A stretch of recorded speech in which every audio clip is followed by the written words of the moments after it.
وہ یہ ہے کہ یہ چونکہ خاندان کی بنیاد رکھی جا رہی ہے نکاح کی صورت میں، تو لازم ہے کہ خاندان کے افراد، دونوں طرف سے خاندان کے افراد اس کے اندر انوالو ہوں۔ شریعت کا تقاضا یہ ہے کہ خاندان اس میں انوالو ہوں۔ کوئی شک نہیں اس میں کہ بچے اور بچی کی رائے پوچھی جائے گی، ان سے مشورہ لیا جائے گا، اور حضور صلی اللہ علیہ وسلم کی حدیث کا مفہوم ہے کہ بالغہ سے تو اس کی رضامندی لازمی طور پر لی جائے گی، اور جو کنواری ہے اس کی خاموشی کو بھی رضامندی سمجھا جا سکتا ہے، لیکن رضامندی اس کی بھی ضروری ہے۔ یہ والدین کو خبردار کیا گیا کہ زبردستی کا معاملہ نہیں کرنا، رضامندی لازم ہے۔ لیکن دوسری طرف ایک اور ہدایت ہے، فرمایا کہ نبی صلی اللہ علیہ وسلم نے ارشاد فرمایا کہ لا نکاح الا بولی، کہ ولی کی اجازت کے بغیر نکاح نہیں ہے۔ یعنی یہ نہیں ہوگا کہ خاندان اس میں شامل نہ ہو، نہ ادھر کا نہ ادھر کا، اور وہ نکاح ہو جائے۔ ایسے نکاح کو شریعت اس کی حوصلہ شکنی کرتی ہے، اور سماجی سطح پر ایسے طرز عمل اور طرز فکر کی حوصلہ شکنی کی جائے گی۔ اب دیکھیے کہ وہ حدیثیں بھی موجود ہیں جس میں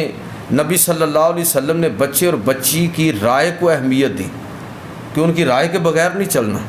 ان حدیثوں کو بھی پیش نظر رکھیں، رائے بھی ضروری ہے،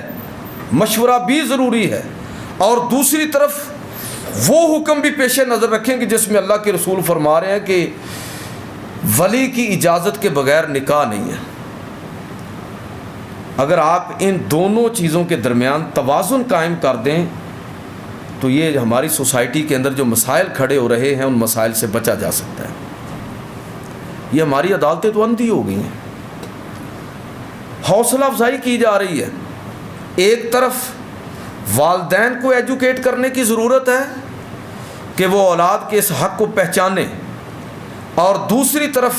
ہمارا جو عدالتی نظام ہے اس کے اندر اصلاح کی ضرورت ہے کہ آپ ہر گھر سے بھاگنے والے بچے اور بچی کے نکاح کو جائز قرار دے رہے ہیں تو کیا بتانا چاہ رہے ہیں؟ سوسائٹی کی تربیت کیا کر رہے ہیں؟ آپ کو پتہ نہیں ہے کہ یہ وہ معاشرہ ہے کہ جس کے اندر اگر کوئی بچی گھر سے ایک دفعہ نکل گئی تو اب اس خاندان کے لیے اس محلے میں، اس گاؤں کے اندر، اس علاقے کے اندر رہنا ناممکن ہو جاتا ہے، قتل ہو جاتے ہیں، خاندان کے خاندان اجڑ جاتے ہیں۔ آپ اس چیز کی جب حوصلہ افزائی کریں گے، جی کورٹ میرج ہو گئی ہے، آپ کورٹ میرج آپ سمجھتے نہیں ہیں کہ اس کے سماجی سطح پر اثرات کیا ہوں گے۔ تو میں یہ عرض کرنا چاہتا ہوں کہ یہ بڑی بدقسمتی اور بد نصیبی ہے کہ ہمارے ہاں والدین جس طرح کا ظلم کرتے ہیں اپنی اولاد پر، وہاں پر بھی مسئلے پیدا ہو رہے ہیں، اور دوسری طرف ہمارا جو عدالتی نظام ہے جس طرح وہ لو میرج کے نام پر اور کورٹ میرج کے نام پر گھر سے بھاگنے والے بچے اور بچیوں کی حوصلہ افزائی کر رہی ہے، اس سے خاندان کے خاندان تباہ ہو رہے ہیں، قتل ہو رہے ہیں۔ آپ اندازہ فرمائیں، مجھے بتانے کی ضرورت نہیں ہے، مثالیں دینے کی ضرورت نہیں ہے کہ کتنے ایسے واقعات آپ کے سامنے آتے ہیں کہ اس طرح کا معاملہ ہوا اور بعد میں قتل و غارت شروع ہوگی۔ بعض ایسی مثالیں موجود ہیں کہ اس بچے اور بچی کے ہاں اولاد ہو گئی، کئی سالوں کے بعد جب انہوں نے واپس لوٹنا چاہا تو گھر والوں نے ان کو قتل کر دیا، اولاد کو قتل کر دیا، میاں اور بیوی کو قتل کر دیا، اس لیے کہ ہمارا سماج اس کے لیے تیار نہیں ہے۔ جن چیزوں کے فیصلے ہماری عدالتیں کر رہی ہیں، عدالتوں کو ہر کیس کو الگ الگ دیکھنا چاہیے کہ کہاں پر والدین کی زیادتی ہے وہاں آپ اس نکاح کو جائز قرار دے دیں، اور جہاں پر اولاد جو ہے وہ زیادتی کر رہی ہے تو وہاں ولی کی شرط کو لازم قرار دیں، اس کی حوصلہ شکنی کریں، اس رستے کو بند کرنے کی کوشش کریں، ورنہ اس کا نتیجہ وہی نکلے گا جو اس وقت سماجی سطح پر نکل رہا ہے۔ تو میں یہ عرض کرنا چاہتا ہوں کہ اس میں دیکھنا ہمیں یہ چاہیے، اور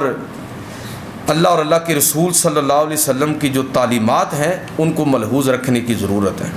یہ حقوق نسواں اور آزادی نسواں دونوں میں فرق ہے۔ اسلام حقوق نسواں کی بات کرتا ہے، لیکن آزادی نسواں کا اس طرح قائل نہیں ہے اسلام